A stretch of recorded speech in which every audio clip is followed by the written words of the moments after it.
hanya dekat Allahku. Di dalam Bapa Surgawi, Yesus Kristus dan Roh Kudus. Rasa tenang hatiku. Kau sertai jalanku sepanjang hidupku.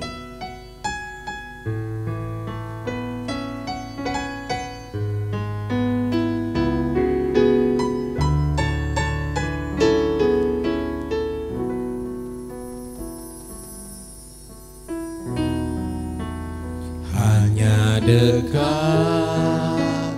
Allahku, rasa tenang hatiku. Kau sertai jalanku sepanjang hidupku.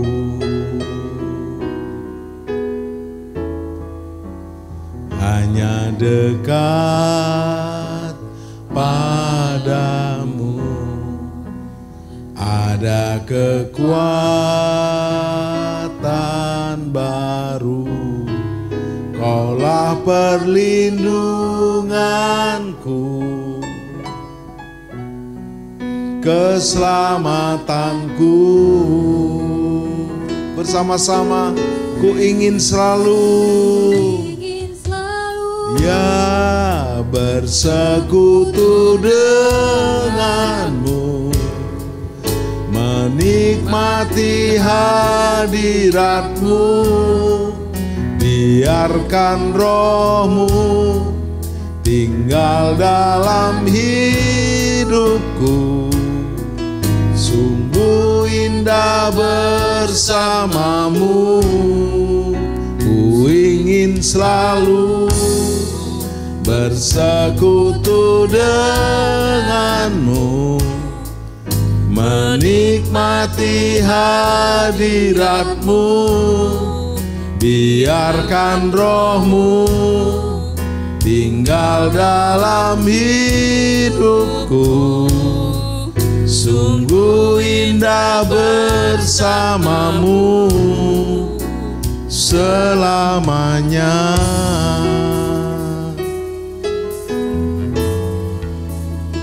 Hanya dekat Allahku, rasa tenang hatiku. Kau sertai jalanku sepanjang hidupku.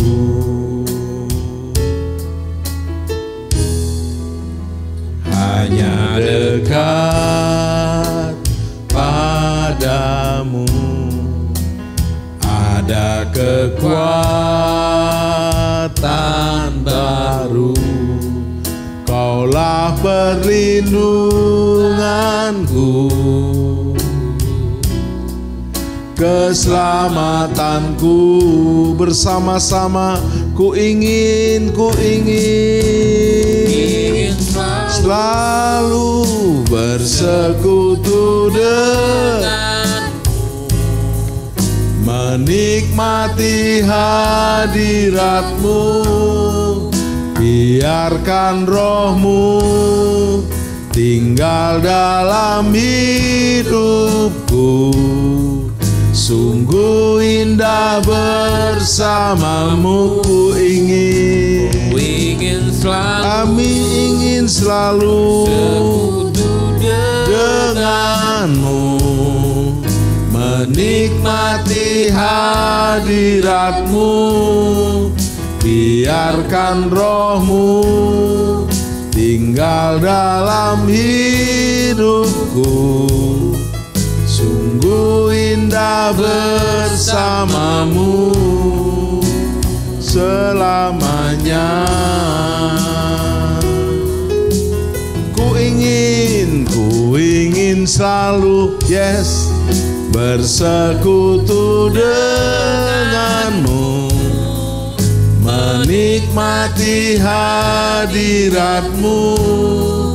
Biarkan rohmu tinggal dalam hidupku.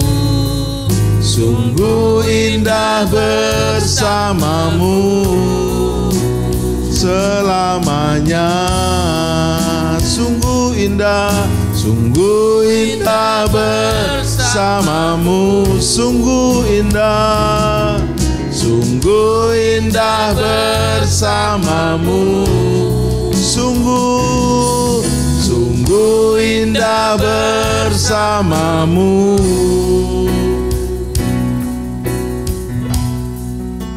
Selamanya. Mari kita sembah. Ku ingin selalu bersekutu denganmu, menikmati hadiratmu.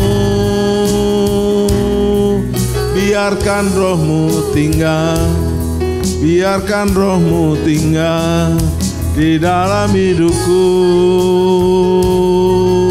Sungguh indah bersamamu. Syiarala baba karala baba karalama baba kuara lama siandara lama sandu. Allah itu roh, sembah Dia dalam roh dan kebenaran. Syiarala lama Syiarala lama indah bersamamu.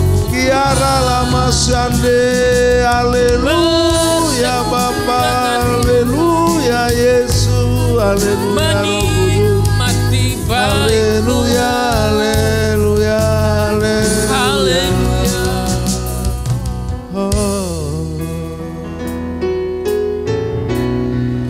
Ku ingin selalu bersekutu denganmu, menikmati hadiratmu.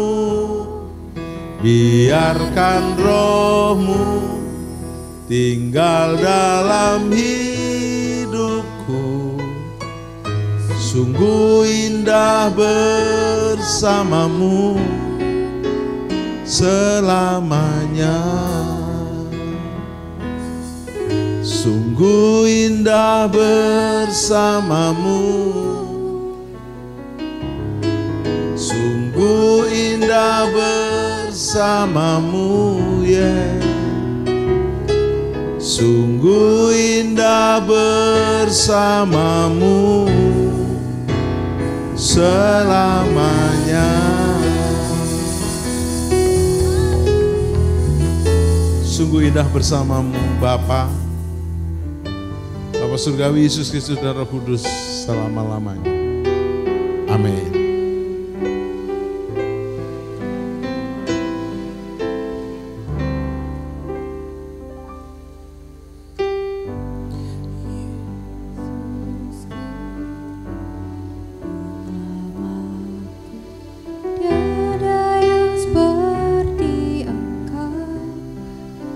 Setiap hari ku memuji keajaiban kasih. Bersama-sama penghibur pelindung, penghibur pelindung, menara kekuatan. Biarlah semua yang bernafas tak berhenti menyembahmu.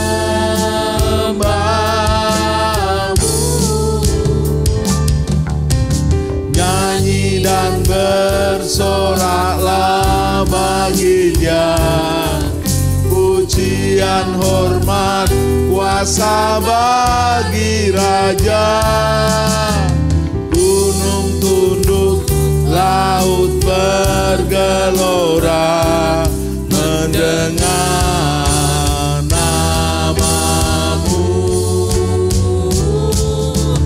Ku bersuka atas perbuatanmu, selamanya ku kasihi Engkau Tuhan.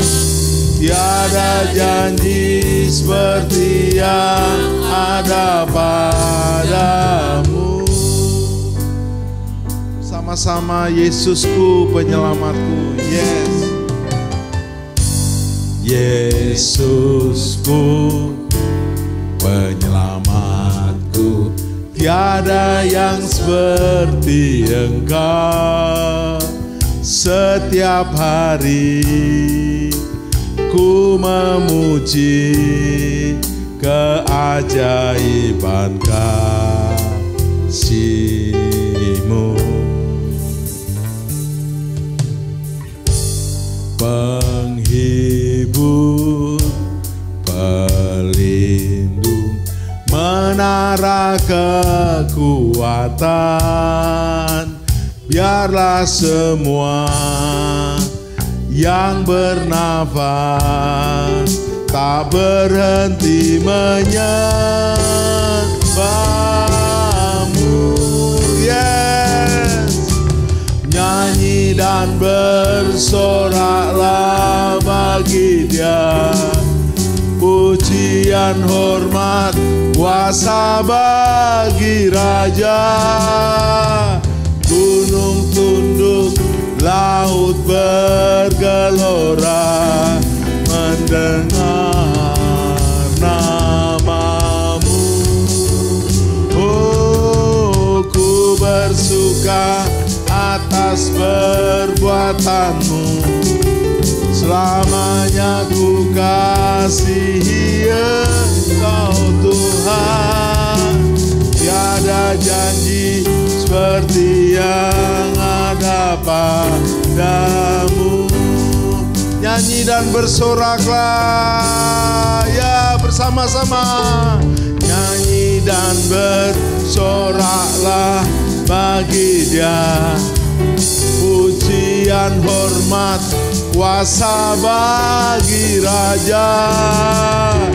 Gunung tunduk, laut bergelora mendengar nama-Mu.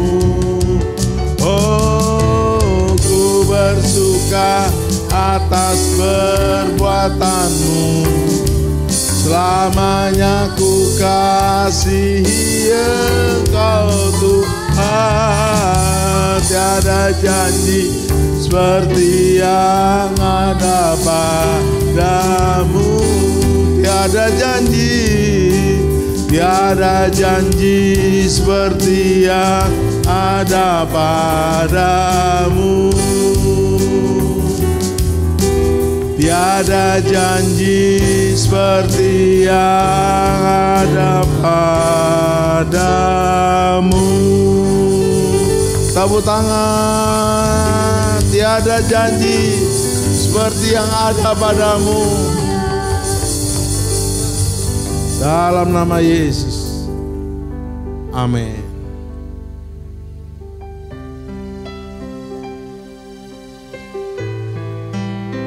Daud menggambarkan kerinduan hatinya kepada Tuhan seperti hubungan rusa dengan sungai. Seperti kita tahu dalam Mazmur 42, Daud merindukan Tuhan lebih dari kepada siapapun dan apapun. Rusa tanpa sungai bisa dehidrasi, kehausan. Dan satu hal yang penting sungai buat rusa adalah waktu dia dikejar oleh musuh, pemangsa, bahkan oleh panah si pemburu, bau rusanya itu selalu kelihatan dan tampak dan bisa dicium. Tapi yang menarik, waktu rusa itu masuk sungai, baunya lenyap. Karena itu mari kita datang dengan penuh kerinduan seperti rusa.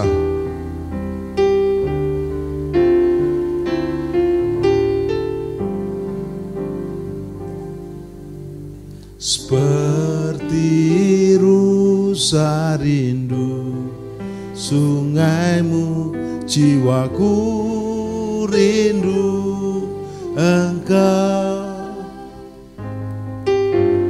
Kaulah Tuhan hasrat hatiku, ku rindu menyembahmu. Bersama-sama seperti rusa. Di rusa rindu sungaimu, jiwaku rindu Engkau. Kaulah Tuhan hasrat hatiku, ku rindu menyembahmu.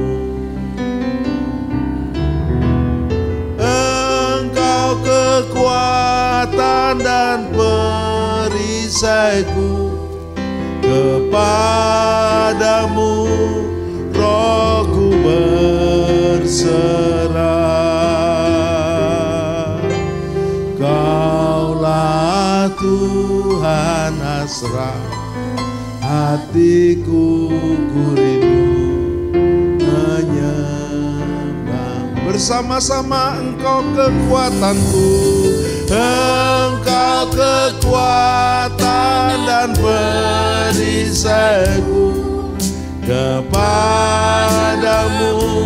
rohku berserah. Kaulah Tuhan hasrat hatiku, ku rindu menyembahmu. Kita panggil Yesus,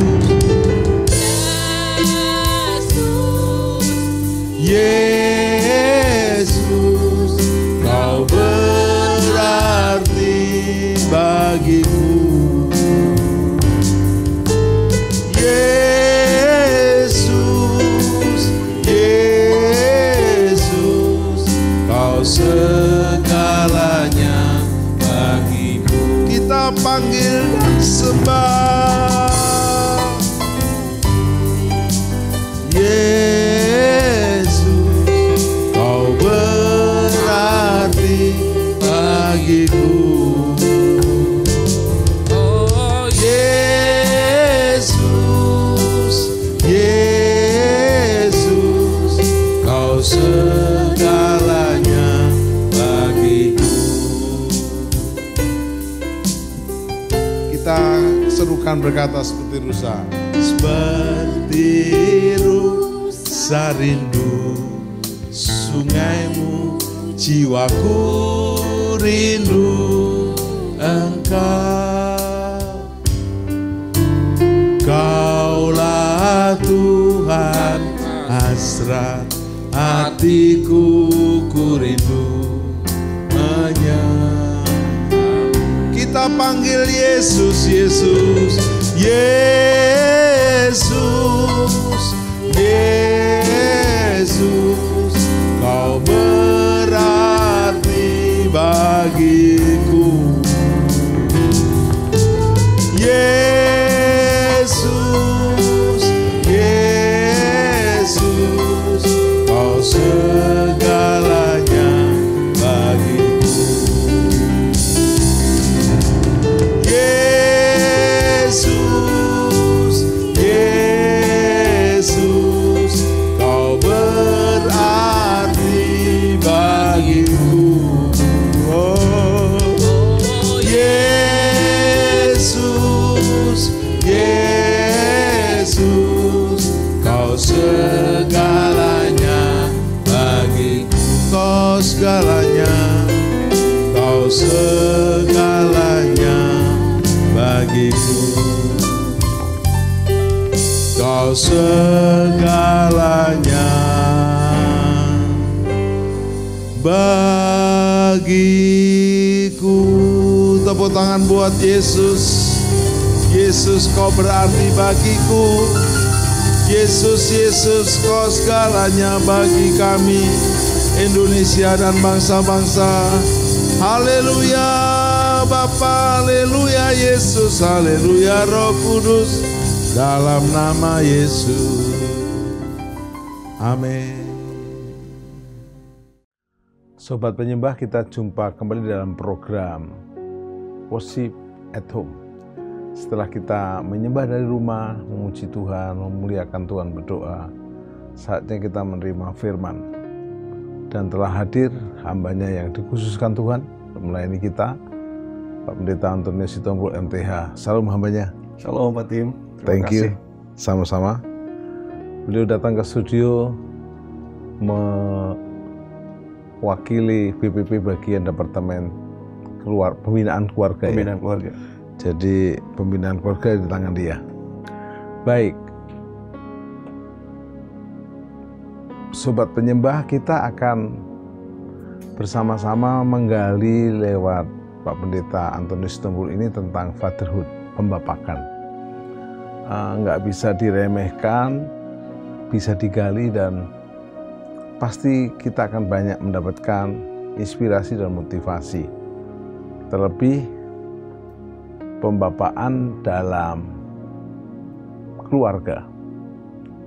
Kalau bapak yang mimpin keluarga udah nggak beres, maka seisi keluarga itu ya isinya belum beres. Pak Pendeta Antonius Sitompul, apa sih definisi dalam arti yang sederhana fatherhood atau pembapakan di dalam keluarga? Silakan hambanya. Ya, terima kasih Pak Tim. Tadi Pak Tim sampaikan bahwa jika bapak di dalam keluarga belum beres, maka keluarganya juga belum beres. Namun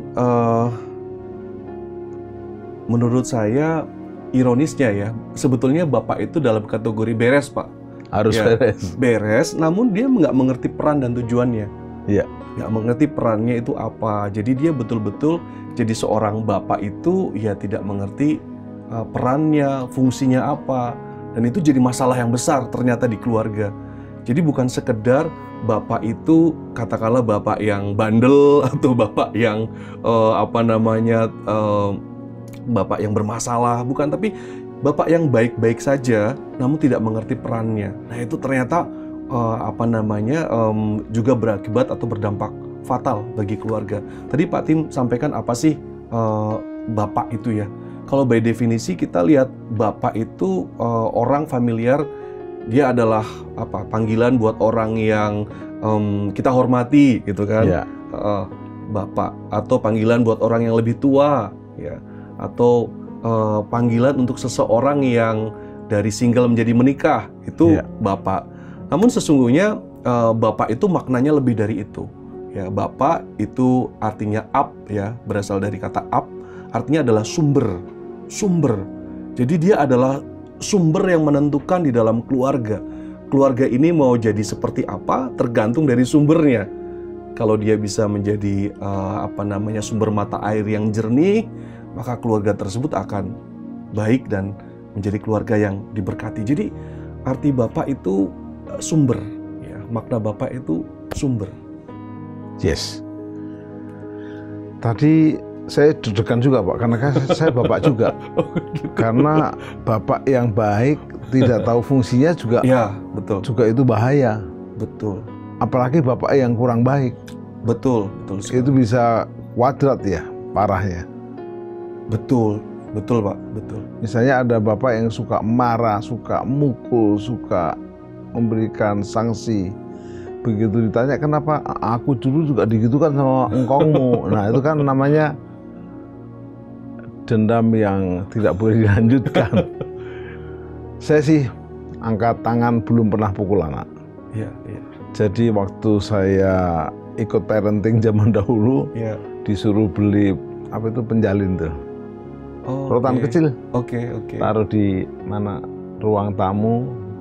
Kalau nanti kamu nggak nurut, papi akan pukul. Jadi belum pernah pukul. Mau dipukul? Enggak. Tapi lama-lama rotannya hilang. Diumpetin Pak? Enggak tahu. Tapi ya enggak berfungsi lagi. Oke, kembali ke tema kita. Iya. Mengapa fatherhood, pembapakan penting dalam keluarga? Indonesia dan juga bangsa-bangsa. Iya. Karena dampaknya sangat luar biasa sih Pak. Jadi kesalahan seorang bapak itu kan akan diturunkan, dirasakan akibatnya buat generasi mendatang, generasi berikutnya. Kita bisa melihat Pak kesalahan seorang yang namanya Adam, karena Adam itu adalah progenitor. Progenitor artinya dia itu punya satu kemampuan untuk bisa mempengaruhi generasi berikutnya. Kesalahan Adam membawa kita semua berdosa Pak. Kesalahan seorang bapak.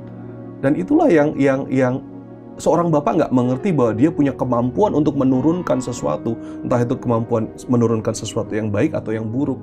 Dan pada saat bapak itu tidak berfungsi, bapak tidak berperan, bapak itu tadi Pak Tim katakan bapak itu bapak yang tidak baik, yaitu nurun ke generasi berikutnya Pak. Dan makanya itu kita punya gerakan pembapaan untuk memutuskan kutuk ini Pak. Memutuskan kutuk. Saya seringkali membuat seminar parenting Pak Tim. Ya. Seminar parenting, dan biasanya masalahnya itu mereka bertanya, sebetulnya boleh dipukul nggak sih kalau anak ini gitu kan? Anak ini boleh dipukul nggak? Di Alkitab kan ada tuh bisa dipukul dan lain sebagainya.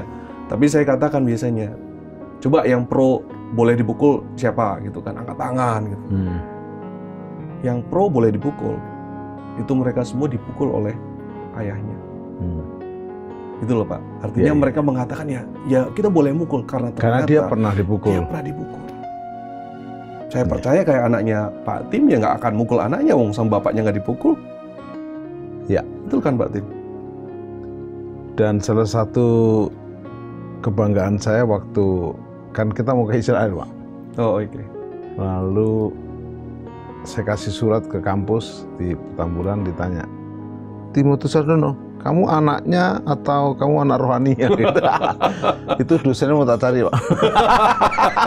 Maksudnya apa gitu loh. Mungkin lihat wajahnya kok beda, tapi kok ada surat. Anak saya jawabnya membuat saya bersyukur ya. Oh, Timotius Ardono bapak saya kandung dan juga mentor rohani saya, gembala saya. Itu paling indah. Itu Pak. Saya paling indah. Paling indah. Nah, kembali kepada bapak yang tidak melakukan fungsi. Ya. Jadi Pak Pendeta Antonius Sitompul, waktu bapak tidak berfungsi dengan baik, lalu dia hanya menyalah-nyalahkan anaknya, misalnya kenapa Kain dan Habil akhirnya berantem, cuma 2 orang buat negosiasi barteran persembahan ya oke kan. Ya. Jadi akibatnya bisa 1/4 dunia lenyap waktu itu. Nah, jadi akibatnya apa aja kalau bapaknya ini salah atau bapaknya benar tapi nggak tahu fungsinya? Iya. Saya boleh bacakan Silakan. Hasil statistik ya Pak ya. Ini penelitian yang dilakukan oleh banyak lembaga di Amerika Serikat mengatakan bahwa 70% penghuni panti rehab kenakalan remaja berasal dari keluarga tanpa bapak. Jadi isinya panti rehab itu 70% mereka itu berasal dari keluarga yang tanpa bapak. Tanpa bapak bukan artinya bapak mereka meninggal, namun mereka ada bapak tapi tidak berperan. Ya. Lalu prediktor utama terjadinya tindakan kekerasan dan pencurian di masyarakat adalah rumah tangga tanpa bapak. Saya pernah baca juga di sebuah harian surat kabar nasional. Ternyata para teroris itu Pak punya masalah dengan bapaknya. Waktu itu yang menyampaikan Bapak Kapolri ya. Mereka tuh rata-rata punya masalah sama bapaknya, sehingga muncul kekejaman, kekerasan dan lain sebagainya. Dan dikatakan 85% remaja yang dipenjara berasal dari keluarga tanpa bapak. 20 kali lebih tinggi dari angka rata-rata nasional ya. Dan 63% anak remaja yang bunuh diri berasal dari keluarga tanpa bapak. Jadi akibatnya luar biasa. Pertama, dia membuat tentu saja bagi anak tersebut ada gangguan moral dan lain sebagainya. Tapi dia juga memberikan cost ya yang sangat besar bagi masyarakat, bagi negara kalau bapak tersebut tidak berperan. Jadi dampaknya sangat luas. Pernah dibuat survei Max Jukes, Bapak pernah dengar Max Jukes dan Jonathan Edward, 2 orang yang sangat berbeda. Satu seorang hamba Tuhan, Jonathan Edward, dan satu lagi Max Jukes. Ternyata setelah diteliti selama 100 tahun, keturunannya luar biasa. Max Jukes itu keturunannya merugikan negara. Ya, ada yang jadi pemerkosa, ada yang jadi korban perkosaan dan lain sebagainya, pembunuh.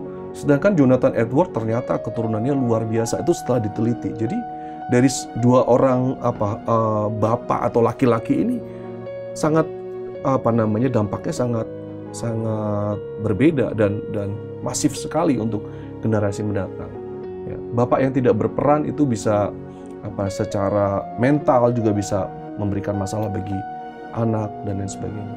Baik, Pak Pendeta Antonius Sitompul. Anggap saya mewakili bapak-bapak yang mengikuti program ini. Ya. Gua ini kan sudah terlanjur jadi bapak nih. Gua nikah, gua punya anak, Ya. gua juga dipanggil bapak. Tapi jangan terlalu over confident ya. Belum tentu kau berfungsi sebagai bapak. Iya. Jadi kalau ada orang yang menjadi bapak karena memang status, tapi bukan sebagai fungsi. Nah, Iya. termasuk saya nih. Fungsi bapak yang sesuai, pembapakan yang sesuai firman dalam keluarga, gimana Pak Pendeta Antonius Sitompul? Ya, fungsi bapak adalah segalanya sih Pak. Ya. Jadi pada saat kita mengatakan fungsi bapak itu apa saja, itu semuanya, karena dia adalah sumber. Yang pertama dia adalah, kalau di Alkitab kita lihat, dia raja, pemimpin, Ya. dia nabi, dia Ya. mendengar suara dari Tuhan. Dia menyampaikan kepada anak-anaknya, ya, dia raja, nabi, dan imam. Dia pemimpin di dalam keluarga. Tapi fungsi bapak yang lain, dia adalah tentu saja dia memberikan nafkah kepada keluarganya. Ya. Itu tetap tidak bisa dihilangkan. Fungsi bapak yang lain, dia sebagai mentor. Ya. Fungsi bapak yang lain, dia sebagai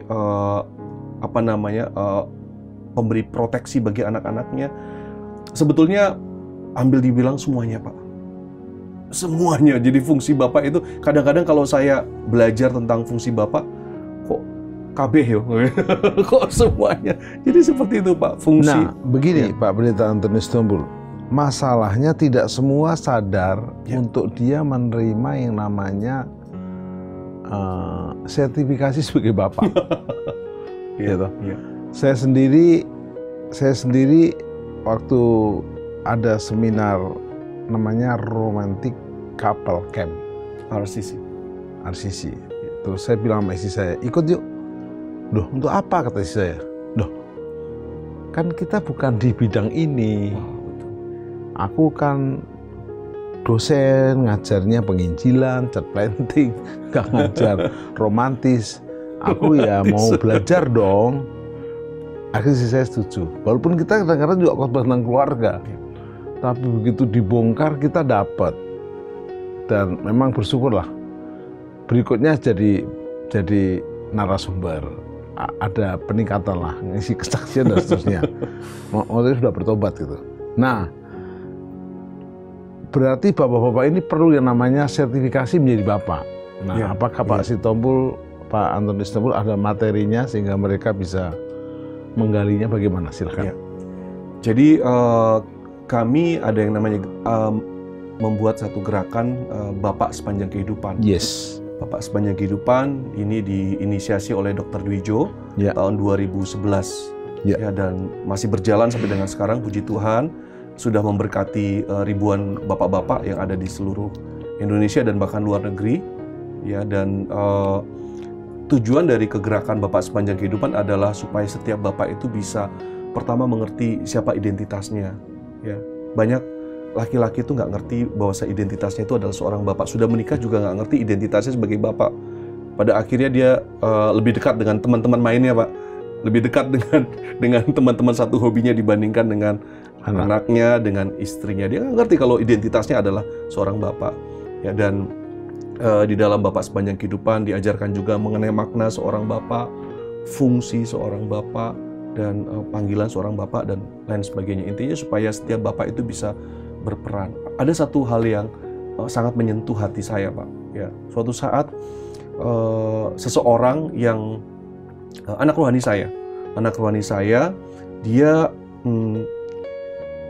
ditinggalkan oleh ayahnya, ya, ditinggalkan oleh ayahnya semenjak dia kecil. Dan dia mau menikah. Berapa bulan sebelum dia menikah, dia datang ke saya. Dia menangis, Pak. Menangis, dia cuma tanya, aku bingung.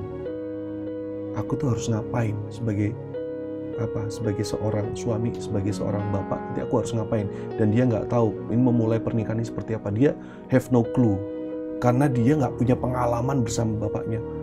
Saya sedih sekali waktu lihat dia menangis, dan begitu banyak anak-anak yang seperti itu. Jadi bapak-bapak di sana, termasuk saya sih, kalau kita tidak maksimal sangat membahayakan. Iya. Dan mungkin saya perlu tambahkan tadi gerakan Bapak Sepanjang Kehidupan lebih kepada memang yang belum tahu jadi tahu, dan yang sudah mengerti perannya sebagai bapak, dia akan terus diingatkan. Saya percaya bahwa kehidupan kekristenan kita itu lebih banyak yang mengingatkan kita tentang apa yang harusnya kita nggak boleh lupakan, Pak.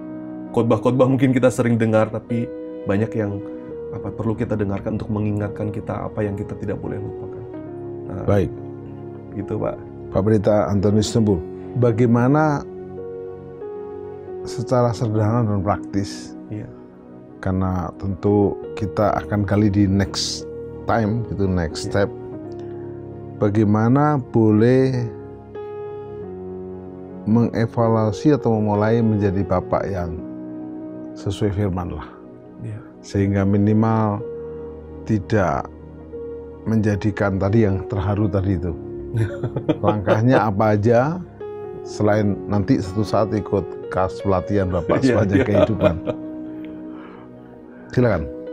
Iya, pertama mungkin kedengarannya klise ya Pak ya. Tapi betul, saya rasa pribadi yang jadi acuan kita adalah Bapak kita di surga.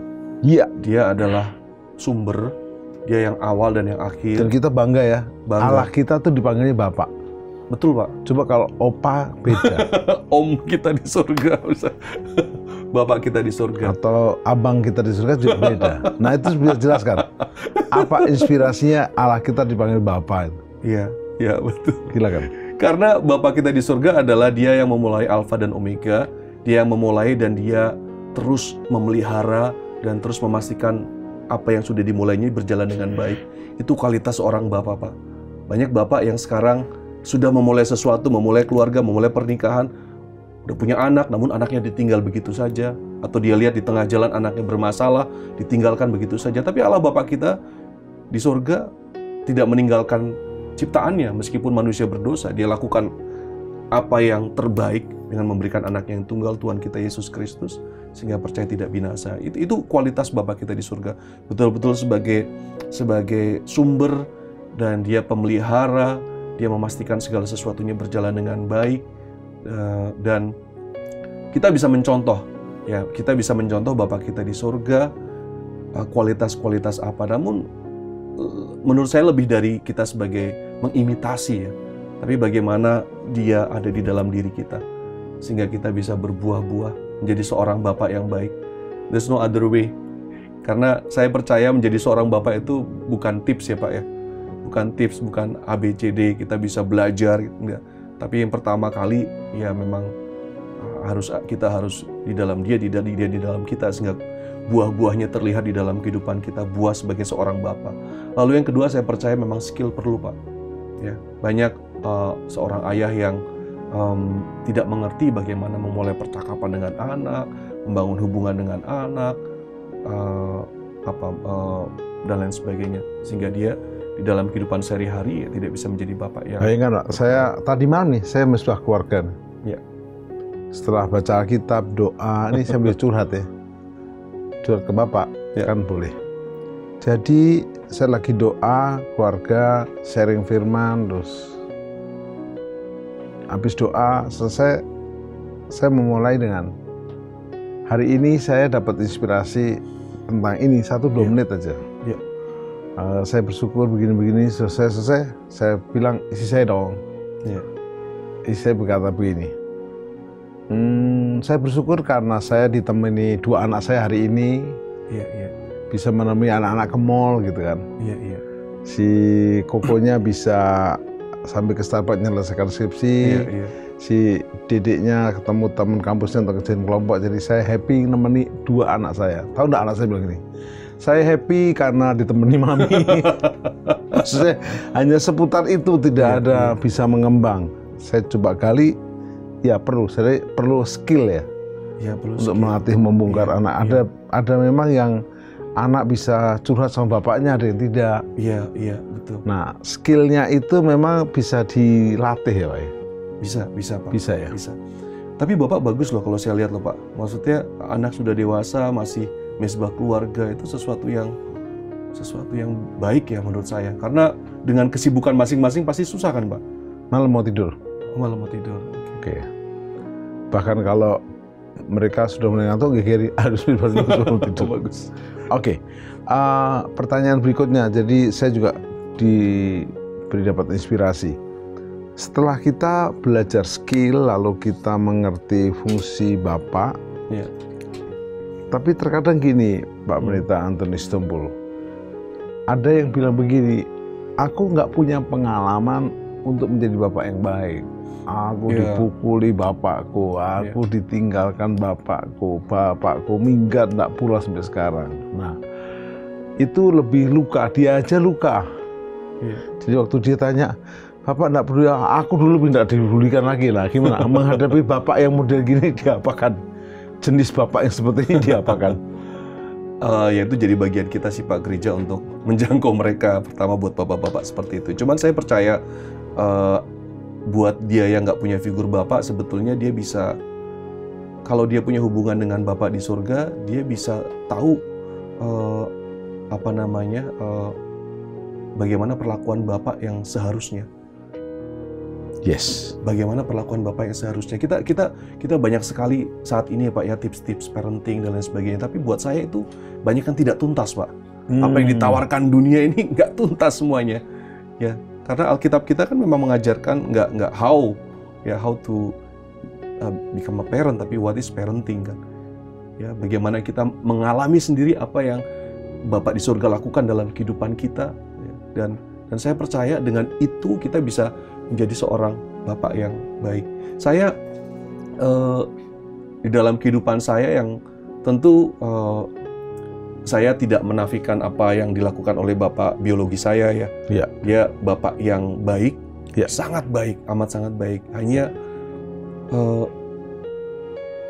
kadang tidak mengerti fungsinya gitu. Betul Pak. Dan itu apalagi bapak saya, anaknya 8. Kalau mengajar anak-anaknya, kecuali saya termasuk nggak pernah diajar, karena saya baik-baik aja.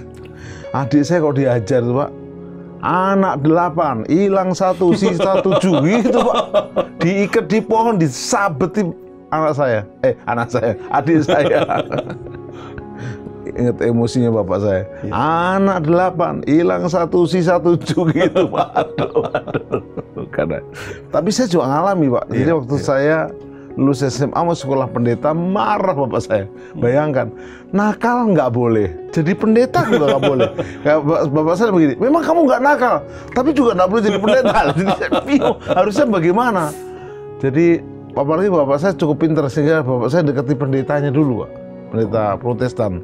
Saya datang ke pendeta saya, dihajar ayat, sebelum taat kepada Tuhan yang tidak kelihatan, taatlah kepada Bapak yang kelihatan. Habis saya tidak punya ayat yang lain. Ya saya kerja lah di Departemen Keuangan, adik saya 3, saya sekolahkan, puji Tuhan mereka jadi pendeta dan berdoa, saya baru sekolah pendeta. Nah sekarang pertanyaannya, nggak ngalami, oke, tadi sama Bapak di surga, boleh nggak sama mentor rohani gitu? Oh sangat boleh, sangat boleh. Nah nyarinya di mana itu? Kalau saya bersyukur, saya punya mertua Pak, mertua yang baik. Berarti Bapak bonus ya, dapat istri dan mertua yang baik. Nah betul. Saya Pak pintar cari istri dan mertua. Enggak Pak, justru saya pada saat itu saya bilang, saya itu sebenarnya cuma cari istri, tapi ternyata saya dapat Tuhan. Oh iya. Bonus mertua juga. Jadi mertua saya dia mengerti area di mana saya nggak dapatkan dari ayah saya. Tapi saya katakan ya Pak ya, bapak saya itu bukan bapak yang jahat gitu, bapak yang sangat baik. Saya sangat mengasihi dia. Cuman banyak peran-peran yang dia nggak ngerti. Nah, mertua saya ini mengisi hal tersebut. Ya, banyak hal. Mentor Pak, mentor dalam banyak hal. Sampai yang sederhana Pak, dia ngajarin saya renang Pak, supaya kamu bisa ngajarin anakmu renang. Itu loh Pak. Wow. Oh, ngajarin saya renang, ngajarin saya banyak hal Pak. Dia cerita sejarah GBI, bayangin apa? Saya nggak tahu, dia coba menjelaskan sesuatu atau menginstil fire dalam hati saya. Saya mengalami itu semua dari bapak mertua saya. Ya, kebetulan dia adalah gembala sidang saya. Ya, dan yang mencetuskan gerakan Bapak sepanjang kehidupan. Saya sampai curiga, ini jangan-jangan karena saya, Pak, ya. Maka gerakan ini. Tapi bisa siapa saja sih, Pak? Artinya di gereja tentu saja. Berarti Bapak itu harus dekat dengan Bapak di surga, lalu punya Bapak di dunia secara mentor ya. Karena kan Bapakku udah dipanggil Tuhan, aku nggak punya siapa-siapa lagi, cari Bapak. Nyarinya ya berdoa lah, pasti dapat ya. Dan setiap laki-laki itu harus tahu panggilannya itu untuk menjadi bapak. Untuk menjadi bapak. Laki-laki adalah mentor. Dia bisa jadi mentor. Kualitas bapaknya itu kalau diledakkan dalam diri dia bisa jadi punya banyak anak rohani yang karena ada kualitas bapak di dalam diri dia. Bisa dan gembala itu harus menjadi seorang bapak ya, menurut saya. Baik. Jadi seorang bapak. Ya. Pak Pendeta Antonius Tembul. Dulu kita pernah dengar pelajaran tentang namanya pemulihan hati Bapa, yang nyambung dengan gambar diri. Kalau dibandingkan dengan yang Bapa sepanjang kehidupan, di mana letak sambungannya gitu? Iya, ini lebih kepada peran sih, Pak. Kalau kami lebih kepada perannya. Bapak sepanjang kehidupan itu lebih kepada bagaimana berperan, berfungsi dalam kehidupan sehari-hari, ya, bagaimana menjadi mentor, jadi penyemangat dan lain sebagainya. Kan banyak orang merasa anak saya udah menikah ya selesai, enggak ya? Sepanjang kehidupan. Sepanjang kehidupan, Pak. Terus menerus. Terus menerus. Bahkan kalau udah punya cucu ya akhirnya diteruskan ke cucu. Ya artinya bapak itu ya meskipun kita tahu Alkitab mengajarkan kalau menikah itu berpisah dengan keluarganya, tapi tetap hati seorang bapak itu kan buat anak-anaknya ya, Pak ya. Dia tetap bertanggung jawab. Oke, sekarang Bapak curhat begini. Seorang Bapak nih. Saya udah mencoba untuk menjadi bapak yang baik, tapi maknya ini nggak mau baik kan. Saya coba disiplin, ini nggak disiplin. Saya coba tegas, ini nggak tegas. Sehingga ada yang tarik-tarikan gitu. Nah, kalau saya udah belajar kompak sama saya. Kalau saya lagi tegas, kamu jangan coba belain ya. Kamu lari aja. Udah dia setuju. Sebaliknya juga demikian. Nah, tapi ada yang bapaknya mau, tapi kondisi ibunya belum. Berarti yang perlu ikut training bapak sepanjang kehidupan harus dua-duanya berarti? Kalau buat saya tetap tanggung jawab di bapak sih, Pak. Bapak ya? Bapak. Jadi istri adalah cerminan suami buat saya. Oh. Istri adalah cerminan suami. Kita nggak bisa menyalahkan Hawa berdosa ya. Hawa berdosa sebetulnya karena Adam juga tidak menjalankan fungsinya sebagai seorang suami. Nggak jagain ya? Nggak jagain, di mana Adam saat dia istri sedang berbicara dengan ular, dengan lagi ngesum ya Adam. Adam lagi ngesum. Iya. Dan ya seperti itu. Banyak sekarang yang menyalahkan istri, Pak. Hari-hari ini istri dominan. Ya. Istri dominan. Nah, istri dominan itu sebetulnya karena bapak tidak berperan, suami tidak berperan menurut saya. Ya, jadi misalkan soal pendidikan anak, gitu kan. Soal pendidikan anak, istri tanya, Pap, ini anak kita udah SMP nih, SMA mana? Kata suami biasanya seperti apa, Pak? Kamulah yang urus. Ya, terserah mama. Gitu kan, Pak?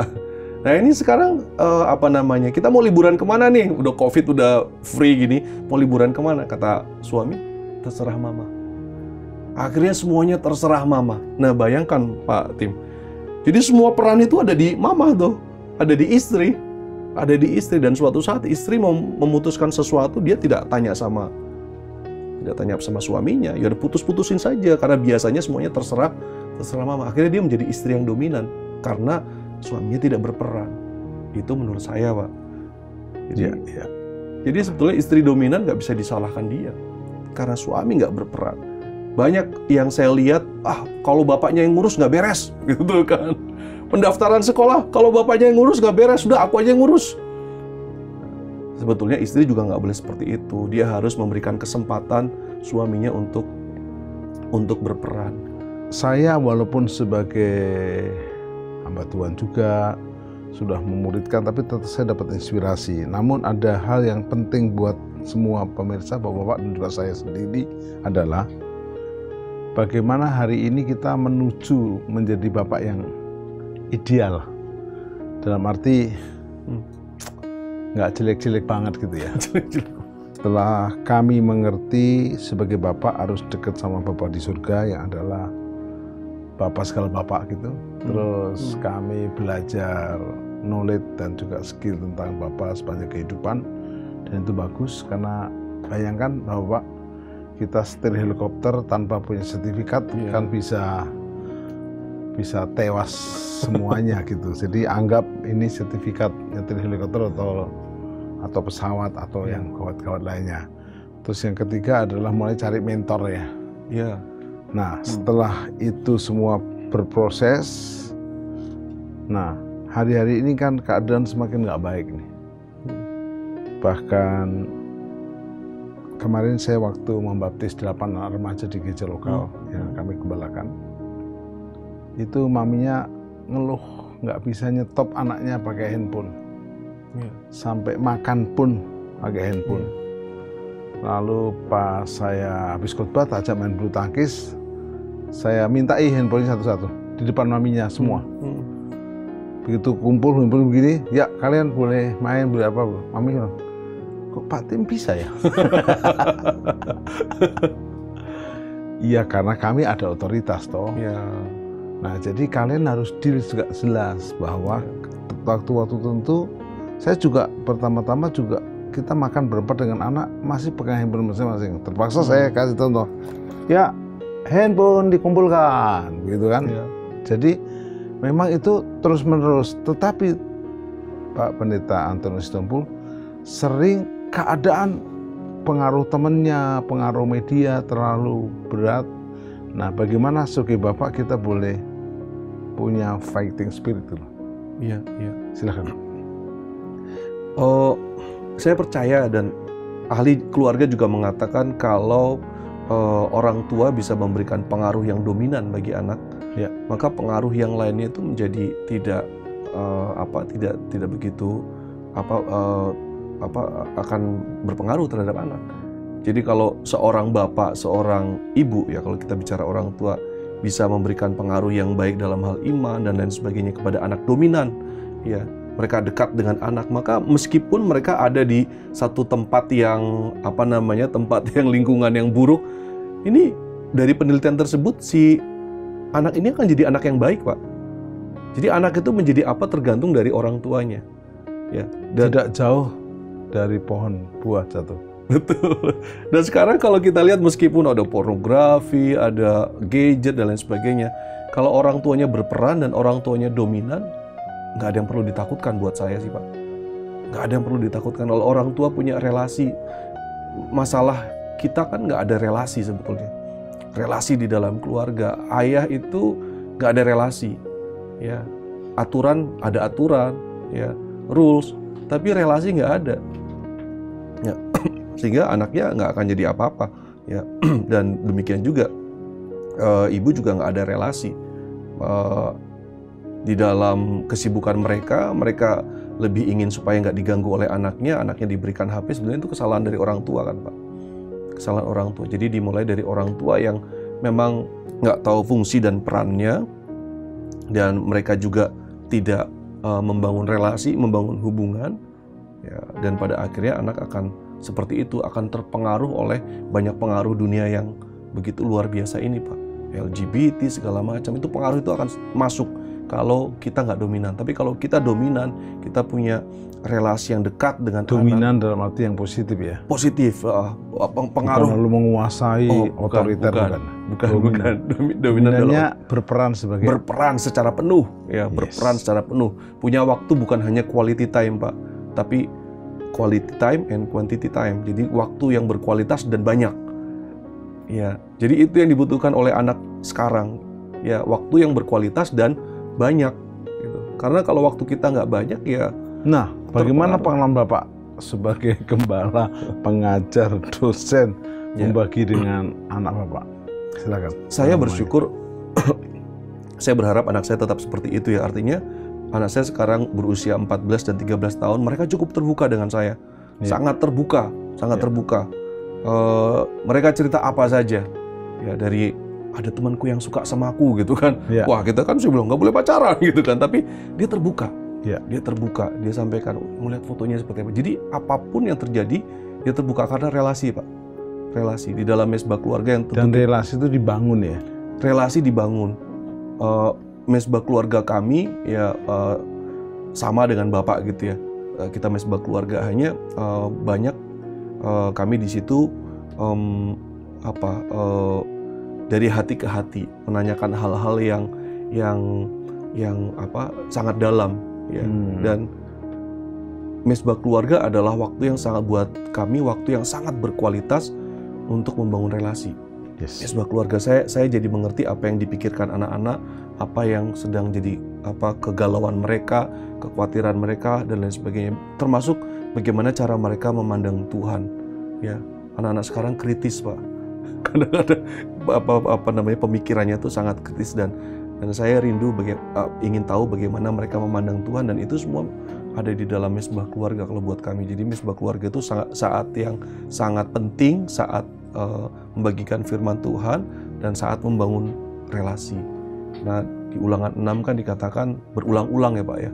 Itu sebetulnya masalah buat saya, masalah relasi. Waktu yang berkualitas dan waktu yang banyak. Ya. Dan menjadi seorang bapak, setelah tahu identitas kita tahu peran kita berusaha melakukan peran kita. Yang paling penting kita membangun relasi dengan anak, Pak. Kita membangun relasi, membangun hubungan, kita sentuh hati anak. Sentuh hati anak. Kalau anak kita masih kecil, kita banyakin waktu main dengan dia.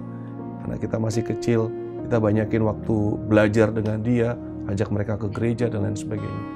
Jadi itu. Terima kasih Pak Pendeta Antonius Tumpu. Terima kasih Pak Tim. Berkati. Sebelum kita berdoa, saya hanya diingatkan tadi kata relasi ya. Dan saya dapat inspirasi bahwa kisah Lukas 15 anak yang hilang itu adalah anak itu pergi ke teman-temannya meninggalkan relasi dengan bapaknya. Setelah foya-foya hartanya habis, mau makan makanan ampas babi, itu kan sudah terpuruk. Tapi ada yang menarik, waktu dia balik ke bapaknya, relasi itu diterima kembali. Kira-kira Bapak di dunia harus begitu juga untuk Bapak di surga. Jadi Anda jangan berkata bahwa Tuhan itu tidak mengampuni, tidak memberi kesempatan. Dia selalu membangun relasi. Kita berdoa. Makasih untuk Pak Pendeta Antonius Tumpu, berkati istri dan juga dua anaknya, bahkan program Bapak sepanjang kehidupan bersama gembalanya Pak Dr. Wijo pakai lebih dahsyat. Kami berdoa untuk seluruh bapak-bapak yang mengikuti program ini, biarlah menyadari bahwa ada Bapa di surga yang membantu mereka. Bahkan kalau ada anak-anak yang hilang, mereka boleh kembali membangun relasi. Apapun iman, agama, dan kepercayaanmu, mari kita bertobat. Tinggalkan kandang babi, tinggalkan dosa, kembali bangun relasi dengan Bapak. Dan Bapak sudah menyiapkan jubah yang baru, sepatu yang baru, dan cincin yang baru.